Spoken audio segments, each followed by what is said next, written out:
Introduction. Dans son livre « La discipline positive », Jane Nelsen souligne une idée fondamentale. En éducation, certains parents pensent qu'ils sont très bons simplement parce que leurs enfants obéissent grâce aux punitions. Mais tout le monde est capable de faire ça. En réalité, l'enfant n'a pas le choix. Les adultes sont plus forts et ont le pouvoir avec l'argent et le toit. L'enfant obéit sous la menace. Puis il devient un adolescent rebelle que les parents appellent la crise d'adolescence, pour éviter de se remettre en question. Et ils finissent par se plaindre de leur enfant qu'ils ne viennent jamais les voir une fois adultes. Avec cette phrase que l'on entend souvent, « Après tout ce que j'ai fait pour eux ». À ce moment, le lien parent-enfant, si fort à la naissance, est abîmé, voire rompu. Pour éviter une telle situation, nous devons intégrer que notre rôle de parent est de développer notre capacité à observer, à comprendre notre enfant pour qu'il devienne autonome.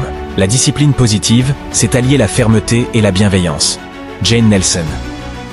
Ce que l'auteur veut expliquer, c'est qu'en effet, les apprentis parents pensent que pour que l'enfant obéisse, il suffit qu'il écoute ce que le parent dit. Pourtant, dès l'instant où l'enfant dit non, ou a un comportement inapproprié, l'ego des parents est immédiatement touché, et ils laissent leurs émotions agir à leur place.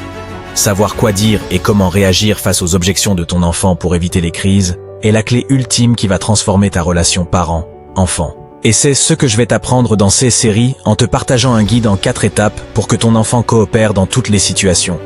Pour les repas, les devoirs, diminuer les écrans, les disputes frères et sœurs, si tu appliques ce guide tous les jours, avec un peu de patience et d'entraînement, tu obtiendras forcément des résultats. Je l'ai appelé le C-E-R-R, comme serrer son enfant dans ses bras.